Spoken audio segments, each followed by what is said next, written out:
这是一把用玄铁打造的菜刀，它极其的锋利，万物皆能斩断。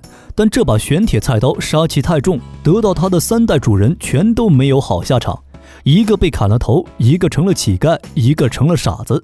几百年前，江湖各路豪侠为争夺天下第一的虚名，掀起了一场腥风血雨。这时出现一个风云人物，他名叫独孤擎天，以一人之力平息了这场劫难。经过数十战，击败了江湖上的顶尖高手，夺取了他们手中最强的兵器。他将这些兵器交给了炼刀大师唐胖子，让他把这些武器全部融化，其中的精华最后凝聚成了一块绝世玄铁。独孤擎天带着玄铁退隐江湖，他死后，这块玄铁也随他葬入墓穴，永不现世。几十年后，一刀客找到了隐世的唐胖子，他极其残暴，见人就杀。唐胖子只好站了出来。身为天下第一炼刀师的他，现在成了一位铁匠，已不再炼刀。刀客对他说：“我不信你见到这样的东西不动心。”唐胖子自信地说：“我什么好铁没见过。”但等他看到之后，唐胖子惊呆了，这竟是独孤擎天的那块玄铁。原来刀客是独孤擎天的儿子独孤成，为了得到这块玄铁，他把自己老爹的坟都给扒了。你可真是个大孝子啊！独孤成要唐胖子将玄铁打造成刀，唐胖子不愿意。这块玄铁杀气太重，独孤擎天当年就是为了他才退隐江湖的。独孤成威胁他，如果不做的话，就砍掉他一条腿。唐胖子只能为他打刀。天下第一刀即将现世，天地色变，众多武林高手也赶到了这里。独孤成要用他们血祭战刀，见证自己成为天下第一。众人大骂独孤成不是个好东西，找来各种借口来报仇，有为他爹报仇的，有为媳妇儿报仇的，只有一个老实人说是为了玄铁。独孤成摸着手中的天下第一刀砍向了众人，一个小喽啰只能拿刀抵抗，没想到天下第一刀断成了2半，小喽啰再砍又断了一截，独孤成这下傻了。这时忽然有人背后捅了他一刀，接着一刀将他的头砍下。独孤成死前感叹好刀，没想到这场劫难成了一场闹剧。众人散去之后，一个小孩找到唐胖子，请他打把刀，他不想再被别人欺负了。唐胖子问他长大想干什么，小孩说他想当刀客，这样他会很开心。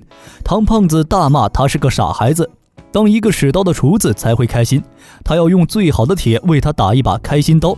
他找到装玄铁的盒子，独孤成怎么也想不到盒子才是真正的玄铁。唐胖子为小孩打造了一把菜刀，多年之后，小孩还真成了一个名厨，而且还开了一家酒楼，凭借自创的8道菜闻名天下。第8道菜最为玄妙，这道菜需在转瞬之间用极快的刀将活鱼鳞片尽数剥开，入沸水上桌时，鱼不知已死，还在汤中游动。御前大总管得知了这8道菜，点名要吃他做的菜。此人挑剔残暴，杀了好多的名厨。为防不测，厨子想找一个传人，就让徒弟们举行一场厨艺比赛。没想到刚来几个月的小弟子凭借一碗没有虾的虾汤赢得了师傅的赞赏。当再让他做一遍的时候，他却做不出来了。原来是店内的一个哑巴帮他做的。这名哑巴当年混进酒楼偷东西，被人逮到打了一顿。厨子看他可怜，收留了他，让他在店里打杂。晚上的时候，店内发生了大火，众徒弟只知道逃命，只有哑巴记得厨子，把他救了出来。厨子决定正式收哑巴为徒，把那8道菜都传给他。厨子让哑巴切菜，哑巴秀起了刀工，却切得厨子满脸都是。厨子告诉他，做菜要和做人一样，要实在。然后他开始切菜，只见他动作飞快，切完之后竟和没切一样。哑巴发现黄瓜连在一起，每一处都没断。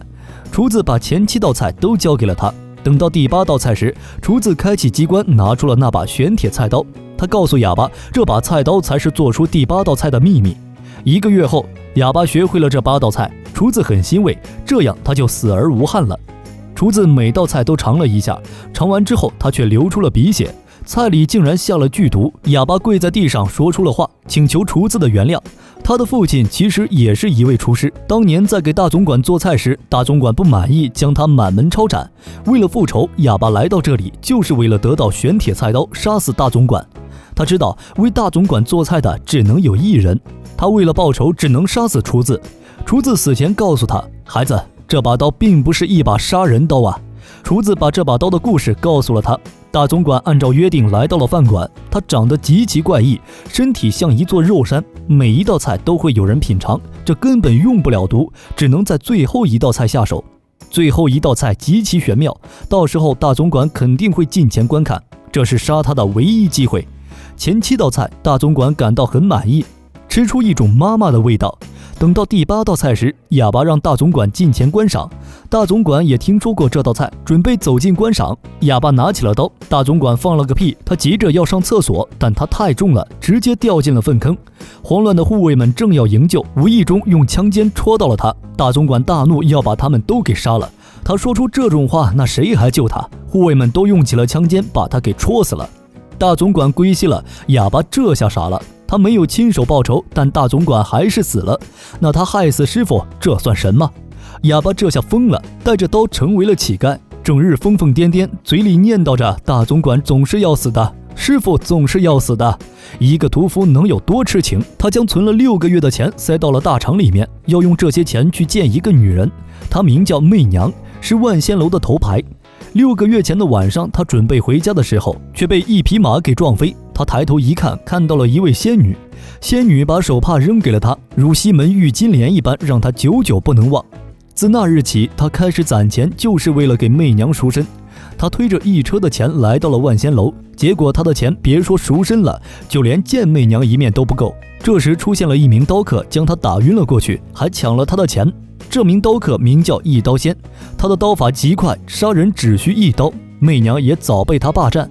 屠夫醒来后非常的气愤，他拿着杀猪刀要去斩了一刀仙，结果可想而知，他被一刀仙狠狠地踩在脚下，但一刀仙不屑于杀他，怕脏了自己的刀。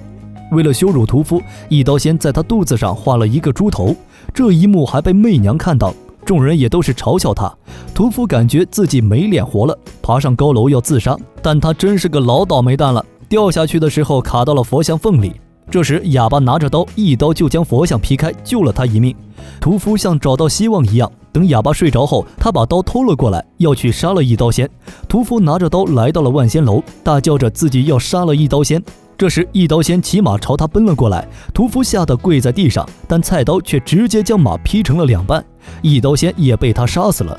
这下屠夫成了万仙楼的英雄，众人纷纷给他敬酒。媚娘为了感谢他，还独自为他跳了一曲舞，这妙曼的身姿谁受得了啊？屠夫感叹，要是媚娘能天天陪着我，杀猪该多好呀。媚娘之后趴在桌子上，给他敬了一杯酒。屠夫产生了霸占媚娘的想法，他要媚娘和自己成亲。骑士屠恶龙，骑士最终也成了恶龙。屠夫成了一刀仙，他让众人把院子摆满桃花，今晚就要结婚。媚娘让戏班为屠夫表演一段，这演的就是屠夫自己的故事，这滑稽的模样让人大笑。屠夫大笑，臭杀猪的真有意思。后面屠夫醒悟了过来，这演的分明就是自己，众人还都在大笑。所有人都知道媚娘爱桃花，可没人知道她为什么爱桃花。一名敌师和他一起亮出了身后的桃花印记。原来媚娘和敌师青梅竹马，但媚娘被恶人卖到了青楼，他们为了远走高飞，利用屠夫杀了一刀仙。屠夫不愿意，他做这么多却得到了这样的结果。但媚娘设计偷走了他的刀，他被媚娘砍了一刀，只能眼睁睁看着媚娘和敌师离开。刀剑笑是由乌尔善执导，安藤正信、张雨绮、游本昌主演的一部武侠喜剧电影。该片讲述一把神奇宝刀辗转3组人物之手，并将他们命运彻底改变的故事。改编自安昌和小说《菜刀传奇》。这3个故事分别代表了七宗罪的贪嗔痴。贪指的是独孤城为了无敌于天下，扒了亲爹的坟，找出玄铁炼刀，但他却不知道的是，玄铁不是盒子里的铁，而是盒子本身。打了把烂刀，一战刀就断，被人砍下了头颅。嗔指的是哑巴，嗔说的是仇恨心和愤怒心。哑巴为了得到菜刀报仇，变得极其疯狂，不惜杀掉自己的师傅。最后杀父仇人却不是他亲手所杀，师傅白死了，这把他逼成了疯子。痴说的是屠夫，屠夫得到了菜刀，杀死了一刀仙，成了大家的英雄。但媚娘并不爱他，他却想把媚娘给霸占。骑士屠恶龙，骑士最终成了恶龙，屠夫成了一刀仙。这3个故事一个比一个精彩，一个比一个有含义。但电影有点广告太多，打斗也是用的漫画，导致电影的口碑2极分化。但我感觉你只要看完，还是觉得它是一部好电影的。那么你最喜欢这3个故事的哪一个呢？欢迎打在评论区和大家一起讨论。好了，今天兵器介绍就到这里了，想了解更多记得关注加1哦。阿斗说篇天天见，明天我们不见不散。